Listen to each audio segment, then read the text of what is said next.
సాధించుకున్న తెలంగాణలో కల్వకుంట్ల కుటుంబానికే ఉద్యోగాలు దక్కాయన్నారు సీఎం రేవంత్ రెడ్డి. కల్వకుంట్ల కుటుంబాన్ని ఉద్యోగం నుంచి తొలగించడంతో నిరుద్యోగులకు ఉద్యోగాలు వస్తున్నాయన్నారు.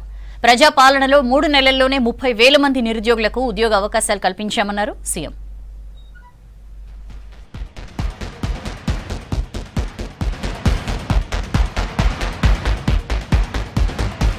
గత 10 ఏళ్ల బీఆర్ఎస్ పాలనలో నిరుద్యోగులను పట్టించుకోలేదని విమర్శించారు సీఎం రేవంత్ రెడ్డి.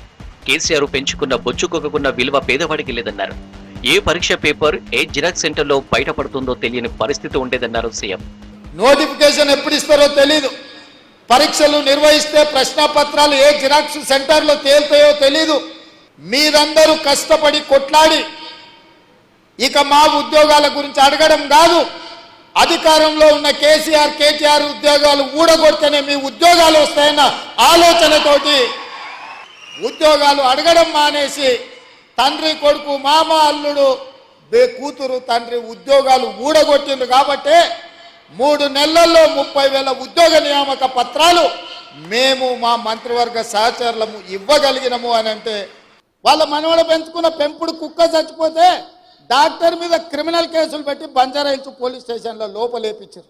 తనకు ఇంగ్లీషు రాదనే వారికి కౌంటర్ ఇచ్చారు ముఖ్యమంత్రి రేవంత్. ఇంగ్లీషు ఒక భాష మాత్రమేనని, అభివృద్ధికి ఆటంకం కాదన్నారు. రానున్న రోజుల్లో విద్యార్థులకు ఇంగ్లీషు రాదనే పరిస్థితి ఉండొద్దన్నారు. జిల్లా పరిషత్ పాఠశాలలో చదువుకున్న నేను ఈరోజు తెలంగాణ రాష్ట్రంలో ఈ బాధ్యత నెరవేరుస్తున్నా అంటే మా టీచర్లు మాకు నేర్పిన విద్య ఈరోజు పరిపాలనలో ఉపయోగపడుతుంది. నేను కార్పొరేట్ స్కూల్లో చదువుకోలే, లేకపోతే గుంటూరులోనో గుడివాడలోనో అసలే చదువుకోలే. కొంతమంది అప్పుడప్పుడు గుంటూరు గుడివాడలు చదువుకొచ్చిన వాళ్ళు ముఖ్యమంత్రి గారికి ఇంగ్లీష్ రాదని అవహేళన చేస్తుంటారు. నేను ఒక మాట అడగదలుచుకుని వేదిక మీద నుంచి, చైనా, జపాన్, జర్మనీ ఈ దేశాలలో ఎవరికి ఇంగ్లీష్ రాదు, కానీ ప్రపంచంతోనే పోటీ పడిన అభివృద్ధిని ఈరోజు ఉత్పత్తిని ఆయా దేశాలు అందిస్తున్నాయి. గత 10 ఏళ్లలో కేసీఆర్ ను ఎవరు కలిసే పరిస్థితి లేదన్నారు ముఖ్యమంత్రి రేవంత్. ఆఖరికి మంత్రులకు కూడా అపాయింట్మెంట్ దొరికేది కదన్నారు. ప్రజాపాలనలో తాను ప్రతి ఒక్కరికి అందుబాటులో ఉంటున్నానన్నారు. ఇవాళ ప్రజలకు స్వేచ్ఛ వచ్చిందా లేదా మీరు ఒక్కసారి ఆలోచన చేయండి. ఒకనాడు మంత్రులు ఎవరైనా మిమ్మల్ని కలిసేటోళ్ళ? ఎప్పుడన్నా మీరు ముఖ్యమంత్రిని చూసిండ్రా? మీరు ఎవరైనా రేవంత్ అన్న అంటే ఏందమ్మా అని వెనక్కి తిరిగి మాట్లాడుతున్నా కదా. ఇవాళ చాలా దగ్గరలో చూస్తున్నాం, యువత డ్రగ్స్ వైపు, గంజాయి వైపు, వ్యసనాల వైపు పోతున్నారు. తెలంగాణ తులసివనంలో గంజాయి మొక్క ఎక్కడున్నా కూకటి వేళ్లతో పీకేయండి అని చెప్పి మా పోలీస్ అధికారులకు ఆదేశాలు ఇచ్చిన. ప్రజాపాలనలో ఉద్యోగ కల్పనకు ప్రాధాన్యం ఇస్తున్నామన్నారు డిప్యూటీ సీఎం భట్టి విక్రమార్క. ఉద్యోగాల కోసమే తెలంగాణ తెచ్చుకున్నామన్నారు. ప్రజాపాలనలో ఉద్యోగాల జాతర నిర్వహిస్తున్నామన్నారు భట్టి. ఎందరూ ఎన్ని విమర్శలు చేసినా ఇచ్చిన హామీలు అమలు చేస్తామన్నారు మంత్రులు. రాష్ట్రంలో దాదాపు 25,000 మందికి ఉద్యోగ నియామక పత్రాలు అందించి పెద్ద ఎత్తున ఈ రాష్ట్రంలో నిరుద్యోగ యువతి యువకులకి ఆనందమైనటువంటి కార్యక్రమాలు చేపట్టిన విషయం కూడా మీ అందరికీ తెలిసిందే.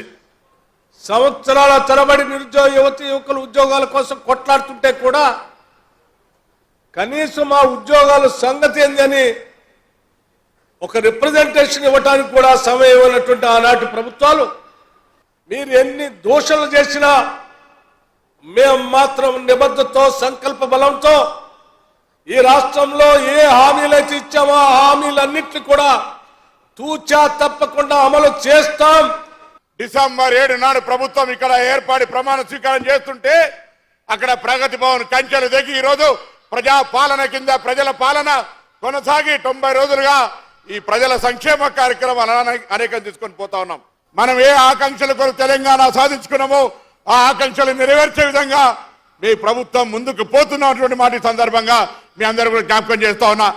ఎల్బీ స్టేడియంలో ప్రజాపాలనలో కొలువుల పండుగ పేరిట కార్యక్రమంలో 5,192 మందికి ఉద్యోగ నియామక పత్రాలు అందజేశారు సీఎం. కార్యక్రమానికి ముఖ్యమంత్రితో పాటు డిప్యూటీ సీఎం భట్టి, మంత్రులు హాజరయ్యారు. లెక్చరర్లు, టీచర్లు, కానిస్టేబుల్, మెడికల్ సిబ్బంది నియామక పత్రాలు అందుకున్నారు.